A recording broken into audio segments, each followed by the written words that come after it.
حي على الصلاة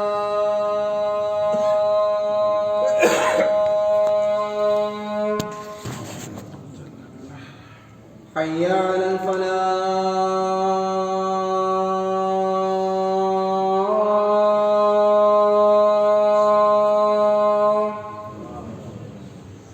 حي على الفلاح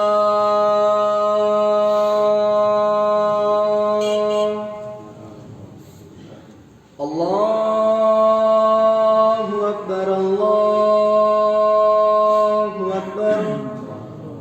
لا إله إلا الله.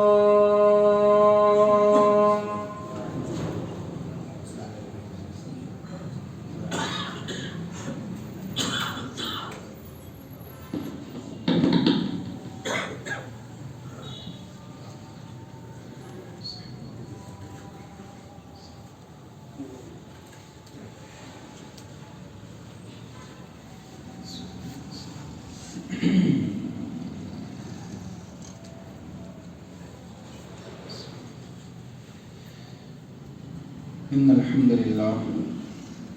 نحمده ونستعينه ونستغفره ونعوذ بالله من شرور أنفسنا ومن سيئات أعمالنا من يهده الله فلا مضل له ومن يضلل فلا هادي له وأشهد أن لا إله إلا الله وحده لا شريك له وأشهد أن محمدًا عبده ورسوله أما بعد فإن خير الحديث كتاب الله وخير الحدي حدي محمد صلى الله عليه وسلم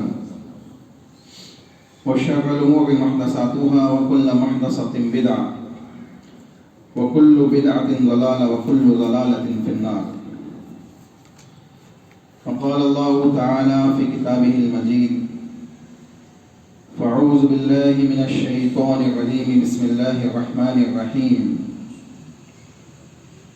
يا أيها الذين آمنوا أطيعوا الله وأطيعوا الرسول ولا تبطلوا أعمالكم. وقال في موضع آخر لقد كان لكم في رسول الله أسوة حسنة. تمام قسم کی حمد و ثنا کبریائی بڑائی اس وحدہ لا شریک خالق کائنات مالک ارض و سما کے لیے لائق و زیبا ہے جو تمام جہانوں کی مخلوقات کا اکیلا وحدہ لا شریک ہے، اکیلا رب العالمین ہے، نہ اس کا کوئی ہمسر ہے، نہ اس کی کوئی اولاد ہے، نہ وہ کسی سے جنا گیا ہے، نہ اس سے کوئی جنا گیا ہے۔ وہی رب العالمین ہے جس کے حکم سے تمام معاملات ہے اور جس کی مشیت اور ارادے کے بغیر کوئی چیز عمل میں نہیں لا سکتی۔ انسان نیکیاں کرتا ہے تو اس کی توفیق سے کرتا ہے، انسان گناہوں سے بچتا ہے تو اس کی توفیق سے بچتا ہے۔ وہی رب العالمین کی ذات ہے کہ جب وہ اپنے رحم میں اپنی رحمتوں کے سائے میں لوگوں کو ڈھانپے گا تو وہ لوگ جنت میں داخل ہوتے چلے جائیں گے۔ سبحان اللہ و بحمدہ سبحان اللہ العظیم۔ انگنت درود و سلام ہو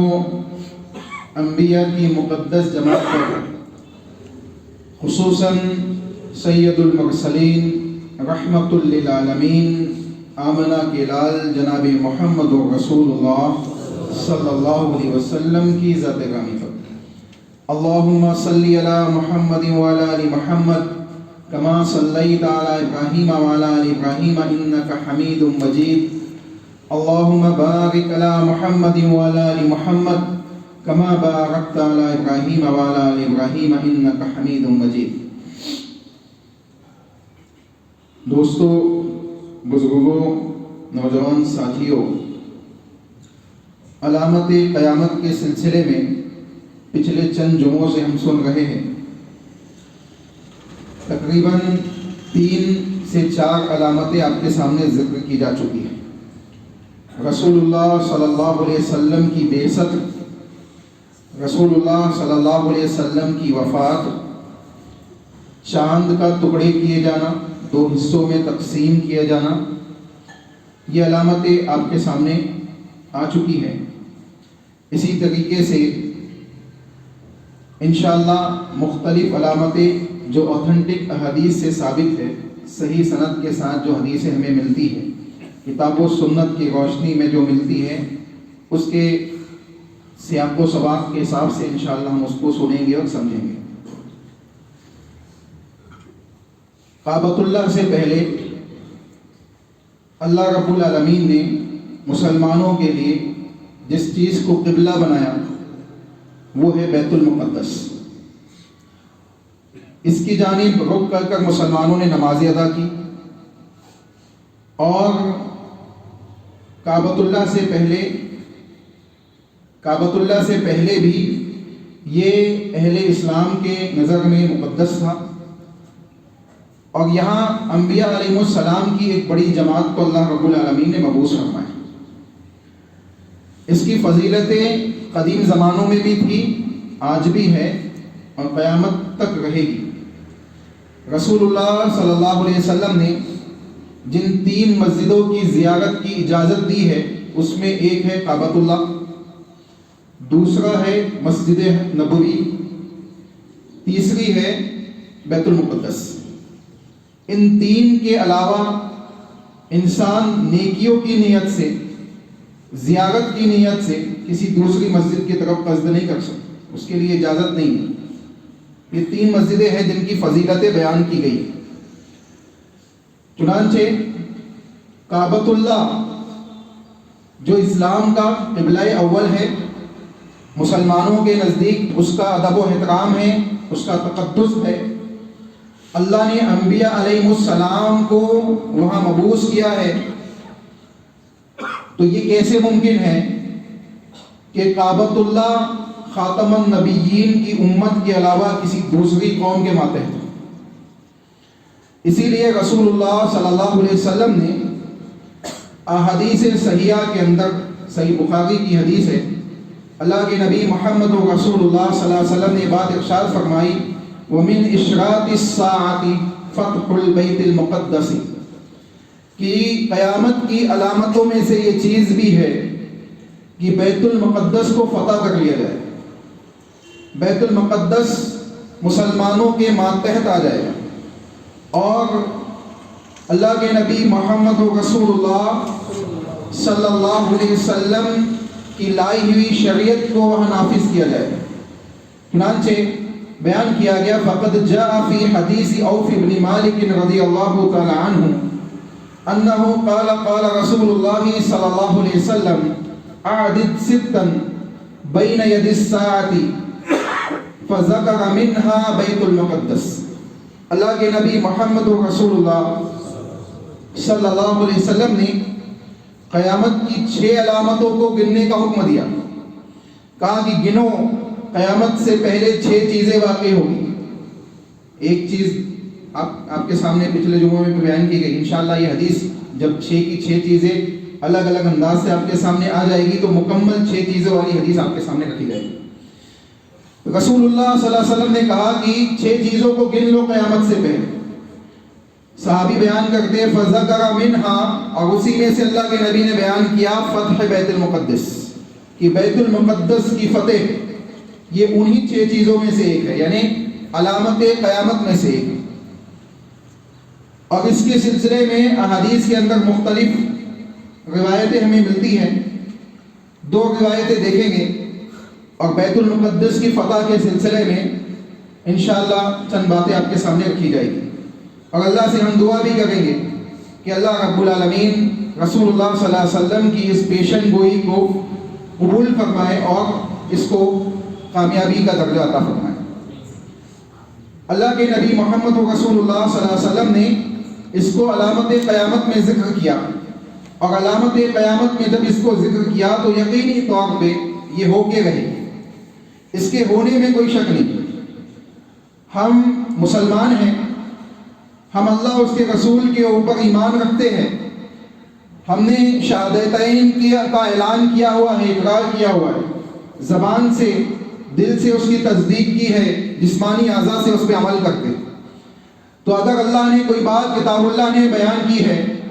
رسول اللہ صلی اللہ علیہ وسلم نے کسی بات کو احادیث صحیحہ کے اندر بیان کیا ہے, تو ہمارا ایمان ہے, ہمارا یقین ہے, دنیا مانے یا نہ مانے ہم مانتے ہیں کہ محمد رسول اللہ نے بیان کیا ہے تو یہ چیز ہو کے رہے گی, اس کو ہونے سے کوئی روک نہیں سکتا. چنانچہ دو قسم کی چیزیں ہوتی ہیں. ایک ایسی چیزیں ہوتی ہیں جو پیشن گوئی کے طور پہ بیان کی جاتی ہے, اور دوسری چیز بھی پیشن گوئی کے طور پہ بیان کی جاتی ہے لیکن وہ فتنے کی شکل میں ہوتی ہے. فتنے کی شکل میں ہوتی ہے. فتنہ کس انداز سے کہ اس فتنے کو بتانے کا مقصد یہ ہوتا ہے کہ اس سے تم بچو, اس سے اپنے آپ کو بچاؤ, ان چیزوں کے اندر مبتلا مت ہو. اور کچھ چیزیں اللہ کے نبی محمد رسول اللہ صلی اللہ علیہ وسلم بتاتے ہیں تاکہ مسلمان ان فتنوں کے مواقع پہ اپنے آپ کو ان چیزوں کے ذریعے محفوظ کر لے, ان کا تحفظ, اپنے ایمان اور عمل کا تحفظ کر لے. چنانچہ اللہ کے نبی محمد رسول اللہ صلی اللہ علیہ وسلم نے بیت المقدس کی فتح کو علامت قیامت میں ذکر کیا.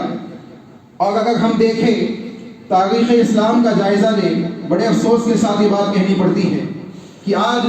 نوجوانان, خصوصاً مسلمانوں کے نوجوانوں کو اپنی ہی تاریخ کا پتہ نہیں, اپنی ہسٹری معلوم نہیں ہے. ہم جانتے نہیں ہیں کہ ہمارے صحابہ نے کیسی قربانیاں دی ہیں, ہمیں معلوم نہیں ہے کہ ہمارے سلف صالحین نے کتنی قربانیوں کو دیا ہے, جب جا کے یہ دین صحیح شکل میں آج ہمارے سامنے کتاب و سنت کی شکل میں موجود ہے. یہ بنا قربانیوں کے یہاں تک نہیں پہنچا. آج آپ دیکھیں, میں آپ کو مثالیں دیتا ہوں, یہودیوں کے وہ بچے جو یونیورسٹیز میں پڑھتے ہیں, جینز اور ٹی شرٹ پہنتے ہیں, اور ان کی وہ لڑکیاں جو برہنہ لباسیں پہن کر معاشرے میں نکلتی ہے, ان کو اپنی ہسٹری معلوم, ان کو معلوم ہے کہ مدینہ سے ان کو نکالا گیا تھا. وہ آج بھی اشتہارات لے کے میدانوں میں, بازاروں میں کھڑے ہیں کہ خیبر از یا لاسٹ چانس. اب اندازہ لگائے, یہ ان کا یہ بیان کرنا اس بات کے اوپر دلالت کرتا ہے کہ وہ اپنی تاریخ سے محروم نہیں ہیں, اپنی تاریخ سے لا علم نہیں ہیں. ان کو معلوم ہے کہ ان کی ہسٹری میں ان کے ساتھ کیا معاملات ہوئے, لیکن افسوس کہ مسلمانوں کو یہ نہیں معلوم کہ ان کی اسلامی ہسٹری کیا ہے, اسلامی تاریخ کیا ہے, کیا صحابہ نے, کیا سلف صالحین نے, کیا نبی اکرم صلی اللہ علیہ وسلم نے اس دین کے لیے, اس اسلام کے لیے, اور یہ ہم تک پہنچا ہے تو کن قربانیوں کے ساتھ پہنچا ہے, کتنی بڑی بڑی قربانیاں لوگوں نے دی ہے. آج ہم مختصر سی تکلیفوں کو دیکھتے ہیں, معمولی پریشانیوں کو دیکھتے ہیں تو ہم حواس باختہ ہونے لگتے ہیں, ہمارے ایمان ڈگمگانے لگتے ہیں, ہمارے معاملات بگڑنے لگتے ہیں. ہمیں ان صحابہ کا جائزہ لینا چاہیے, ان جنگ بدر میں موجود صحابہ کا جائزہ لینا چاہیے جو 313 ہونے کے باوجود ایک ہزار کے سامنے کھڑے ہیں اور رسول اکرم صلی اللہ علیہ وسلم سے بیان کر رہے ہیں, اے اللہ کے نبی اگر آپ حکم دے تو دنیا کے دوسرے کونے تک آپ کے ساتھ چلنے کے لیے تیار ہے. ان جنگ احد کے صحابہ کا جائزہ لینا چاہیے, ان جنگ موتا اور جنگ حنین کے صحابہ کا جائزہ لینا چاہیے, تو معلوم ہوگا کہ صحابہ نے کیسی قربانیاں دین کے لیے دی. انہی قربانیوں میں سے ایک قربانی تھی حضرت عمر بن خطاب رضی اللہ تعالی عنہ کے زمانے میں فتح بیت المقدس کی. جب صحابہ بیت المقدس کو فتح کرنے کے لیے آگے بڑھے, حضرت عمر بن خطاب رضی اللہ تعالی عنہ کی خلافت ہے.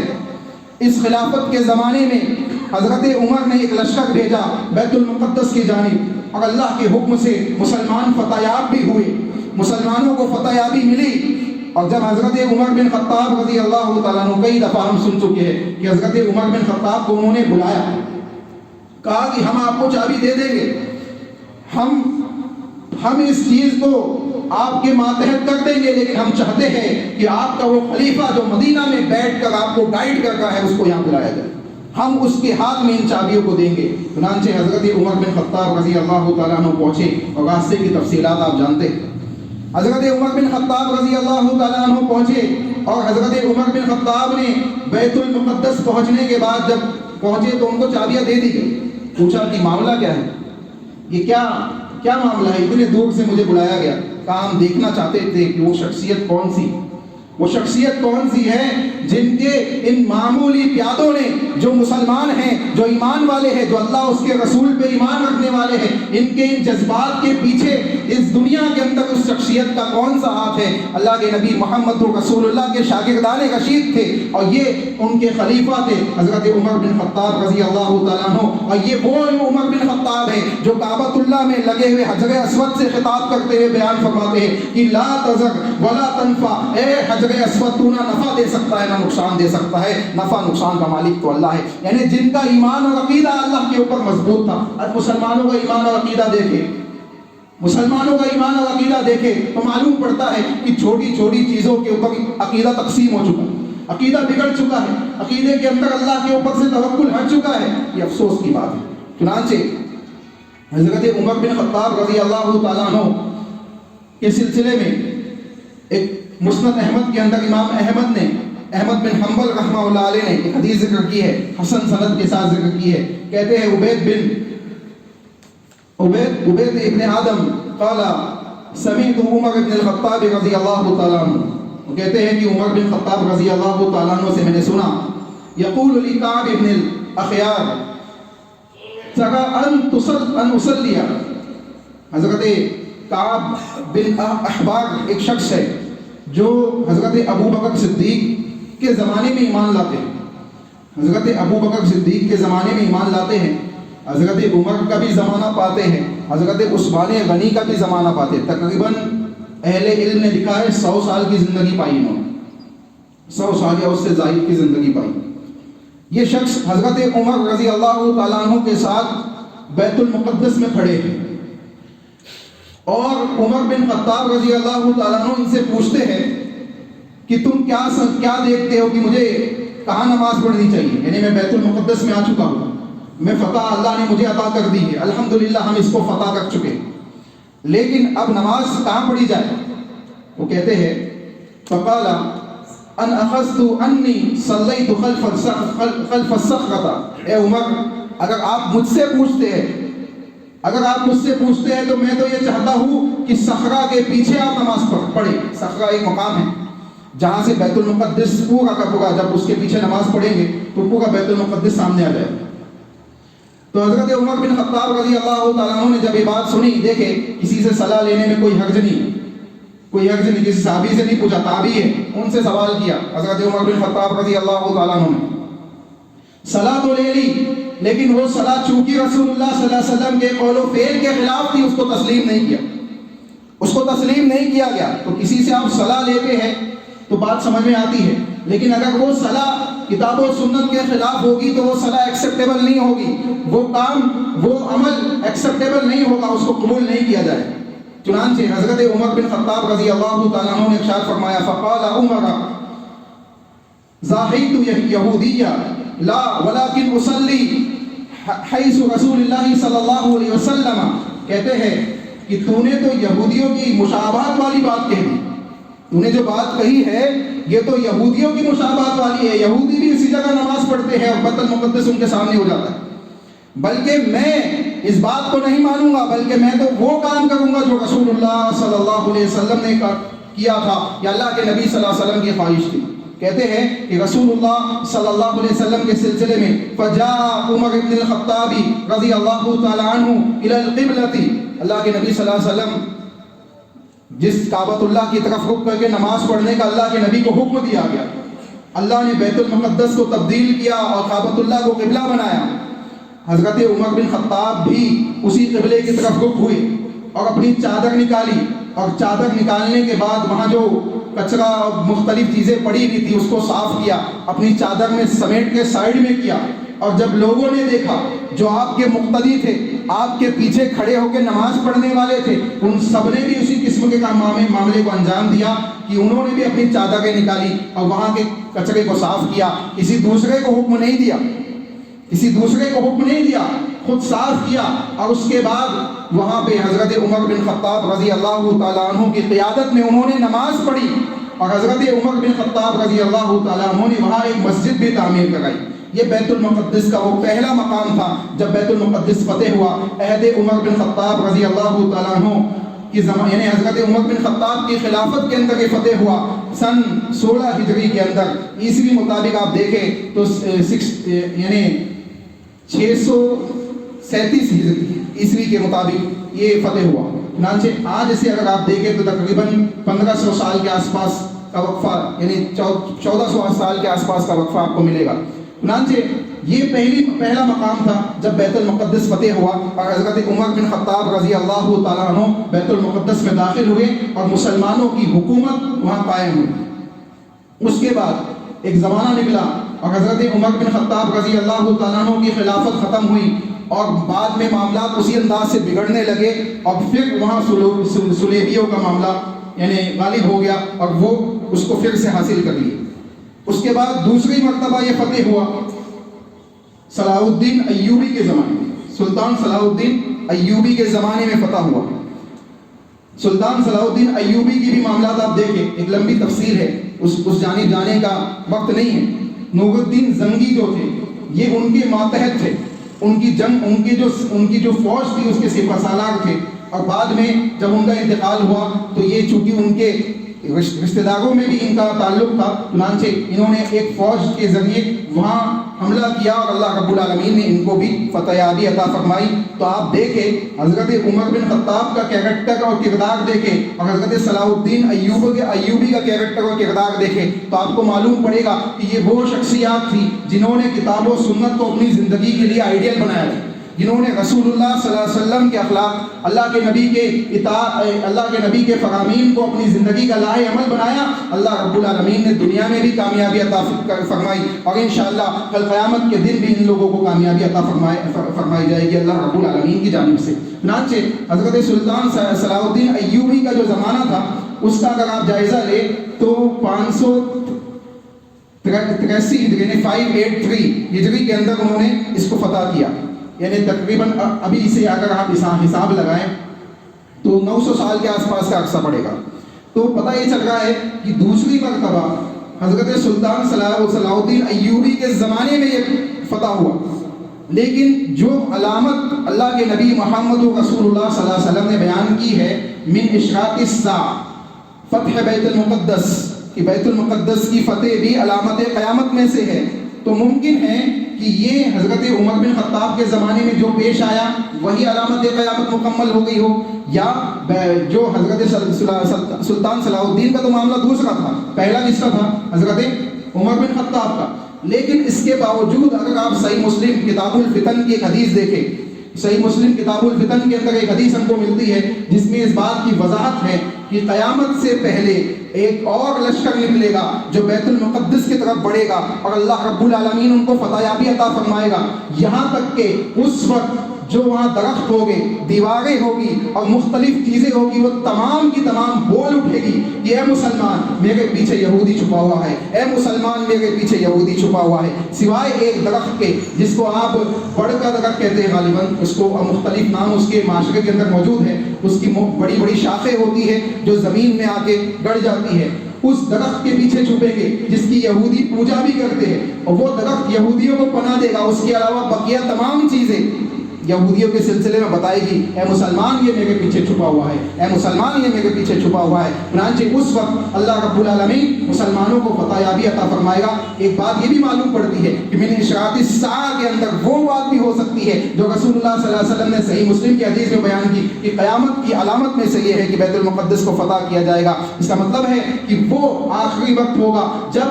بیت المقدس فتح کیا جائے گا اور درخت بول اٹھیں گے, دیواریں بول اٹھے گی, مختلف چیزیں بول اٹھے گی کہ یہودی ہمارے پیچھے چھپا ہوا ہے, آؤ اور اس کو پکڑو, اس کو قتل کرو. چنانچہ معلوم پڑتا ہے کہ یہ وہ قوم ہے جنہوں نے معاشرے کے اندر فتنہ, بے حیائی اور معاشرے کے اندر ایسی چیزوں کو پھیلایا ہے جس سے معاشرہ تباہی کی جانب نکل پڑا ہے. آج دیکھیں دنیا کے اندر جو مختلف قسم کے فتنے موجود ہیں, دنیا کے اندر جو مختلف قسم کی پلاننگ اور سازشیں موجود ہیں, یہ جہاں یہودیوں کے معاملات ہیں وہاں مسلمانوں کے اندر دین کی غفلتی, دین سے دوری اور اللہ اس کے رسول کے فرامین سے اپنے آپ کو پیچھے کر لینا, اللہ اس کے رسول کے فرامین کو بالائے طاق رکھ دینے کی وجوہات کے اندر شامل ہے. اگر ہم جائزہ لیں, ہم صرف یہ کہتے ہیں کہ یہ یہودیوں کے معاملات ہیں. ہم یہ یہودیوں کے معاملات نہیں ہیں. جہاں یہودیوں کے معاملات ہے وہاں ہماری غفلتیں بھی موجود ہیں، وہاں ہمارا کتاب اللہ سے دوری کا سبب بھی موجود ہے، رسول اللہ صلی اللہ علیہ وسلم کی احادیث کا نہ جاننا بھی موجود ہے۔ ہم نے اللہ کی کتاب کو چھوڑا ہوا ہے، ہم نے رسول اللہ کے فرامین کو چھوڑا ہوا ہے، ہم نے منہج صحابہ کو چھوڑا ہوا ہے، ہم نے فہم صحابہ کو چھوڑا ہوا ہے، جس کی وجوہات یہ ہے کہ آج ہمارا معاشرہ تباہیوں کے گڑھے کے اندر داخل ہوتا چلا جا رہا ہے، فتنوں میں ڈوبتا چلا جا رہا ہے۔ ایمان کی یہ کیفیت ہو گئی ہے کہ ایمان ہونے کے باوجود ایسا محسوس ہوتا ہے کہ ایمان نہیں،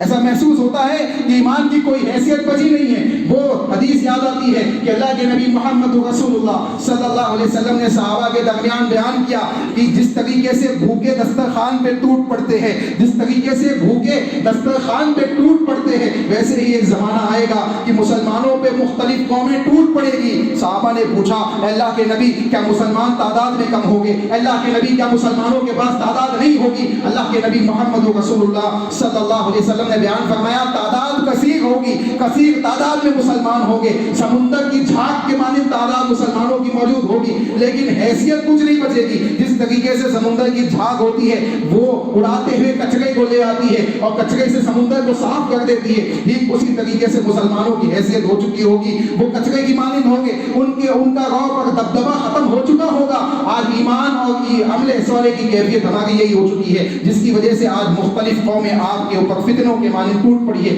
ہمیں کسی سے لڑنا نہیں ہے، کسی سے جھگڑنا نہیں ہے، پہلے اپنے اعمال کا، اپنے ایمان کا جائزہ لینا ہے، اپنے ایمان اور عمل کو صحیح کرنا ہے۔ جب آپ اپنے ایمان اور عمل کو صحیح کریں گے تو اللہ ایسے اسباب پیدا کر دے گا، اللہ رب العالمین ایسے معاملات کو پیدا کر دے گا کہ جہاں اللہ نے مکہ کی سرزمین کے اندر اہل ایمان کو ہجرت کے راستے ان کے لیے بنا دیے، مدینہ کی سرزمین ان کو دکھا دی، مدینہ کے راستے ان کے لیے نکال دیے، اور مدینہ سے اللہ کے نبی محمد رسول اللہ صلی اللہ علیہ وسلم اور صحابہ نے دین کو دنیا کے کونے کونے تک پہنچایا، دین کو دنیا کے کونے کونے تک پہنچایا بھی، اور فتح مکہ بھی پیش آیا۔ مکہ کی جس سرزمین سے نکالا گیا تھا وہ مکہ بھی اللہ نے واپس کر دیا، وہ مکہ بھی رسول اللہ صلی اللہ علیہ وسلم کے ماتحت آ گیا، جو اس بات کی دلیل ہے کہ اگر انسان صبر و ضبط کے ساتھ ایمان اور عمل کے ساتھ زندگی گزارتا ہے، توحید اور عقیدے کو مضبوط کرتا ہے، اپنے ایمانی معاملات کو اللہ سے جوڑتا ہے، اپنے معاملات کے اندر اللہ رب العالمین کے اوپر یقین اور توکل مضبوط کرتا ہے، تو یقینی معاملات ہے کہ اللہ رب العالمین اس کے لیے اپنی رحمتوں کے دروازوں کو کھولے گا، اس کے لیے اپنے رحمتوں کے فرشتوں کو بھیجے گا۔ جہاں اللہ نے جنگ بدر، احد اور دوسری جنگوں کے اندر اپنے فرشتوں کا نزول کیا، وہاں اللہ رب العالمین آج بھی موجود ہے، جو کل بھی موجود تھا، جو ہمیشہ سے موجود ہے اور ہمیشہ موجود رہنے والی ذات ہے۔ جب وہ اس وقت نازل کر سکتا ہے فرشتوں کو تو وہ آج بھی فرشتوں کو نازل کرنے پہ قادر ہے، لیکن شرط یہ ہے کہ ایمان تو ویسا پیدا ہو، عمل تو ویسا پیدا ہو جیسے صحابہ کا موجود تھا۔ اللہ کے نبی محمد رسول اللہ کے صحابہ کے عمل کی ایک مثال دیتا ہوا اپنی بات کو ختم کر دوں۔ اللہ کے نبی محمد رسول اللہ صلی اللہ علیہ وسلم کے صحابہ کے اعمال کی مثال کا جائزہ لے۔ مثال ایسی تھی کہ جب اللہ کے نبی کو کوئی کام کرتے ہوئے دیکھتے تو یہ نہیں سوچتے کہ اللہ کے نبی نے کیوں کیا ہے، یہ نہیں سوچتے کہ اس کے پیچھے لاجک کیا ہے، یہ نہیں سوچتے کہ یہ کس لیے کیا جا رہا ہے، یہ اس کی وجہ کیا ہے، اس کی تعویل کیا ہو سکتی ہے، اس کے پیچھے حکمتیں کیا ہو سکتی ہے۔ آج مسلمان یہ سوچتا ہے نہیں سوچتا ہے، مسلمان سوچ رہا ہے کہ لاجک کیا ہے، اس کے اندر سائنس کیا ہے، اس کے اندر حکمتیں کیا ہے، ہمیں نہیں معلوم کیا ہے نہیں ہے، اگر سمجھ میں آتی ہے تو سمجھ جائے، اگر نہیں آتی ہے تو اللہ کے نبی محمد رسول اللہ نے بیان کیا ہے، یہی کافی ہے، یہی کافی ہے۔ اور یہ چیز صحابہ میں تھی کہ انہوں نے دیکھا حالت نماز میں رسول اللہ نے اپنے جوتوں کو اتار دیا، یہ نہیں سوچا کہ فرشتے نے حکم دیا ہوگا، اپنے اپنے جوتوں کو نکال دیا۔ اللہ کے نبی محمد رسول اللہ کو دیکھا کہ اللہ کے نبی صلی اللہ علیہ وسلم صلح حدیبیہ کا موقع ہے، اللہ کے نبی صلی اللہ علیہ وسلم نے کہا صحابہ سے کہ اب یہاں سے واپس جانا ہے، اپنے اپنے بالوں کو حلق کرا دو، جانوروں کو ذبح کر دو۔ لمبی ڈیٹیل ہے۔ حضرت ام سلمہ غالباً آپ کے ساتھ تھی، حجرے میں داخل ہوئے، کہا یہ صحابہ کو کیا ہو گیا ہے، یہ صحابہ کو کیا ہو گیا ہے، میں کہہ رہا ہوں میری بات کوئی سننے کو تیار نہیں۔ صحابہ غم میں ڈوب گئے تھے، ان کو پتہ ہی نہیں تھا کہ اللہ کے نبی نے کیا کہا، کیونکہ سب مدینہ سے نکلے تھے عمرہ کی نیت سے، راستے میں روک دیا گیا، کیفیت تبدیل ہو گئی، دل جذبات جو عمرہ سے جڑے ہوئے تھے وہ اچانک سلب پڑ گئے، ایک طریقے سے کہتے ہیں نا کہ سن پڑ گئے، دماغ اور کان سن پڑ گئے، پتہ ہی نہیں اللہ کے نبی نے کیا کہا۔ اللہ کے نبی حجرے میں داخل ہوئے، مایوس اپنی بیوی کے سامنے بیٹھے، کہا یہ صحابہ کو کیا ہو گیا ہے، میں نے کہا کوئی عمل کرنے کو تیار نہیں۔ حضرت ام سلمہ نے بیان فرمایا ہے میرے اے اللہ کے نبی صلی اللہ علیہ وسلم آپ نکلیے، آپ اپنے بالوں کو حلق کرائیے، صحابہ آپ کے پیچھے نکل پڑیں گے۔ اللہ کے نبی نکلے، اپنے بالوں کو حلق کیا، اپنے اس قول پہ جو اللہ کے نبی نے کہا تھا عملی جامہ جب عمل میں لایا، صحابہ اس کے پیچھے، اللہ کے نبی محمد رسول اللہ کے پیچھے اس پہ عمل کرتے چلے گئے۔ جو دماغ سن ہو چکا تھا، اللہ کے نبی صلی اللہ علیہ وسلم کو دیکھتے ہی کہ اللہ کے نبی نے عمل میں لے آیا ہے، وہ بھی عمل میں لے آیا، اب نہیں سوچا کہ اس کے پیچھے حکمت کیا تھی۔ ہمیں بھی چاہیے کہ ہم جب یہ بات سن لیں کہ بات اللہ نے کی ہے، اللہ کے نبی محمد رسول اللہ نے بیان کی ہے، تو ہمیں چاہیے کہ ہم اس میں تعویلات نہ کریں، اپنے مسلکی اختلافات کو اس میں داخل نہ کریں، اپنے عقلوں کے فتور کو اس میں داخل نہ کریں۔ اللہ کی کتاب اگر کچھ کہتی ہے تو رسول اللہ کی فرمان، اس کی تشریحات ہے، اس کے مطابق اس پہ عمل کرتے چلے جائیں۔ اللہ سے دعا ہے کہ اللہ ہمیں صحیح معنوں میں ان باتوں کو سمجھنے کی توفیق عطا فرمائے، اللہ اس کے رسول کے فرامین کے مطابق اپنی زندگیوں کی اصلاح کرنے کی توفیق عطا فرمائے۔ جو غلطیاں، جو خامیاں، جو کوتاہیاں اللہ ماضی میں ہم سے ہوئی ہے، حال اور مستقبل میں اس کی اصلاح کرنے کی ہمیں توفیق عطا فرما۔ اے اللہ ہم گنہگار ہیں، خطا کار ہیں، ہماری غلطیوں کو، خطاؤں کو، گناہوں کو معاف فرما۔ ہم سے جو غلطیاں سرزد ہوئی اسے معاف فرما، ہم سے جو گناہ سرزد ہوئے اسے معاف فرما، تنہائی میں جو گناہیں ہم نے کی ہے اللہ اسے معاف فرما۔ اے اللہ جو مجمع عام میں ہم نے گناہ کیے اسے معاف فرما۔ اے اللہ جن گناہوں کو ہم جانتے ہیں اسے بھی معاف فرما، جن کو ہم نہیں جانتے، ہم بھول چکے ہیں، ان گناہوں کو بھی معاف فرما۔ تو جانتا ہے مالک، تو ان سب کو جانتا ہے، اللہ تو معاف فرما۔ اے اللہ ایسے پاک و صاف کر دے ہمارے نامہ اعمال کو، گناہوں سے ایسے پاک و صاف کر دے جیسے سفید کپڑا میل کچیل سے صاف کر دیا جاتا ہے، ویسے ہمارے نامہ اعمال کو گناہوں سے پاک و صاف کر دے۔ ہماری نیکیوں کو قبول فرما، عمل صالح کو قبول فرما، ہمیں نیکیوں کے سلسلے میں صحابہ کے فہم اور منہج کو اپنانے کی توفیق عطا فرما۔ اللہ اس کے رسول کی اطاعت کے اندر منہج صحابہ کو اپنانے کی توفیق عطا فرما۔ صحابہ کے عقائد اپنی زندگی کے اندر لاہے عمل، اپنی زندگی کے اندر اس کو مضبوطی سے تھامنے کی توفیق عطا فرما۔ اے اللہ جو لوگ موجود ہیں، اے اللہ جو لوگ موجود ہیں ان کو رجوع اللہ کرنے کی توفیق عطا فرما، توبہ و استغفار کرنے کی توفیق عطا فرما، اللہ کی طرف لوٹنے کی توفیق عطا فرما، رسول اللہ کے فرمان کی طرف لوٹنے کی توفیق عطا فرما۔ جو جا چکے ہیں ان کی مغفرت فرما، ان کے قبروں کے معاملات کو آسان فرما، عذاب قبر سے ان کو محفوظ فرما۔ اے اللہ ان کی قبروں کو جنت کا باغ بنا، اے اللہ ان کے لیے جنت کی کھڑکیوں کو کھول دے، اے اللہ ان کے لیے جنت کے بسترے کو بچھا دے، اے اللہ قبر میں ان کے لیے آسانیاں فرما۔ اے اللہ ہم بھی جانے والے ہیں، اے اللہ کوئی رہنے والا نہیں، اے اللہ ہم تجھ سے دعا کرتے ہیں کہ جب ہم اس دنیا سے جائیں تو ہمیں حسن خاتمہ عطا فرما، لا الہ الا اللہ کی گواہی دیتے ہوئے جانے والا بنا۔ اے اللہ تیری شریعت کو، تیرے نبی کی اطاعت کو مان کے اس دنیا سے جانے والا بنا۔ اے اللہ ہمیں تقوی کو اپنانے کی توفیق عطا فرما۔ اے اللہ اس کے رسول کی اطاعت کو اپنے معاشرے کے اندر، اپنے اہل و عیال کے اندر، اپنے دوست و احباب کے اندر، اپنی خواتین کے اندر اپلائی کرنے کی توفیق عطا فرما، اس کو ہمیں عملی طور پہ اپنانے کی توفیق عطا فرما۔ اے اللہ صحابہ نے جو قربانیاں دی ہے اس کا علم حاصل کرنے کی توفیق عطا فرما۔ اے اللہ ہمیں اپنے کتاب و سنت کو کھول کے پڑھنے کی توفیق عطا فرما۔ اے اللہ جس دانوں میں لگتے ہوئے ان میں دھول لگ چکی ہے، اے اللہ اس کی اصلاح کرنے کی توفیق عطا فرما۔ اے اللہ اس کے ذریعے سے اپنے اعمال کو صحیح کرنے کی توفیق عطا فرما۔ اے اللہ اس کے اوپر عمل کرنے کی توفیق عطا فرما۔ اے اللہ یہ مسجدیں جو زمین پہ تیرے گھر ہیں، اے اللہ ان کی حفاظت فرما۔ اے اللہ مختلف قسم سے مختلف مقامات پہ ان پہ فتنے ٹوٹ پڑے ہیں، اے اللہ ہمارا ایمان عمل ایسا نہیں ہے کہ ہم اس کی حفاظت کر سکے۔ اے اللہ تو اپنی رحمت سے، اپنی طاقت سے، اے اللہ تو اپنے رحم و کرم سے ان مسجدوں کی حفاظت فرما۔ اے اللہ یہ تیرے گھر ہے، تو ان کی حفاظت فرما۔ اے اللہ یہ توحید کے سینٹر ہے، اللہ ان کی حفاظت فرما۔ اے اللہ اس سے بلند ہونے والی نداؤں کی حفاظت فرما۔ اے اللہ ان مسجدوں کی حفاظت فرما۔ اے اللہ ان مسجدوں کے اوپر مختلف قسم سے فتنوں کو برسانے والے لوگوں کو تو ہدایت عطا فرما یا ان کو نیست و نابود ہی فرما۔ اے اللہ ہم تجھ سے دعا کرتے ہیں کہ ہمارے گناہوں کو معاف فرما۔ اے اللہ ہمیں اپنے عمل صالح کی اصلاح کرنے کی توفیق عطا فرما، اس کو اپنی زندگی کا لاہی عمل بنانے کی توفیق عطا فرما۔ اے اللہ جو غلطیاں سرزد ہوئی ہے اسے معاف فرما۔ اے اللہ ٹوٹے پھوٹے انداز میں ہم نے تجھ سے جو بھلائیاں مانگی ہے اسے عطا فرما، جو چھوٹ گئی ہے اللہ اسے بھی عطا فرما۔ اے اللہ جن چیزوں سے ہم نے پناہ مانگی ہے اس سے محفوظ فرما، اور جو شر کی چیزیں چھوٹ گئی ہے پناہ مانگنے کی اللہ تو جانتا ہے، اس سے بھی محفوظ فرما۔ اے اللہ ہمارے گناہوں کو معاف فرما۔ اے اللہ ہمارے گناہوں کو معاف فرما۔ اے اللہ کل قیامت کے دن جب میدان محشر میں تمام انسانیت موجود ہوگی، اے اللہ سیدھے ہاتھ والوں میں ہمیں شامل فرما۔ اے اللہ سیدھے ہاتھ والوں میں ہمیں شامل فرما۔ اے اللہ جنت الفردوس میں ہمیں جگہ عطا فرما۔ اے اللہ جنت الفردوس میں ہمیں جگہ عطا عطا فرما. اے اللہ جنت الفردوس میں ہمیں جگہ عطا فرما. اے اللہ جہنم کی آگ سے ہم تمام کی حفاظت فرما. اے اللہ جہنم کی آگ سے ہم تمام کی حفاظت فرما. اے اللہ جہنم کی آگ سے ہم تمام کی حفاظت فرما. اے اللہ ہماری دعاؤں کو قبول فرما. ٹوٹے پھوٹے انداز میں ہم نے جو تجھ سے دعائیں مانگی ہے اے اللہ تیرے علاوہ ہم کسی دوسرے سے نہیں مانگتے, تیرے علاوہ کسی دوسرے کے سامنے رکوع سجود نہیں کرتے. اے اللہ تیری ہی عبادت کرتے ہیں, تجھی سے مانگتے ہیں تو تو ہی قبول فرما. ربنا تقبل منا انک انت السمیع العلیم وتب علینا انک انت التواب الرحیم برحمتک یا ارحم الراحمین.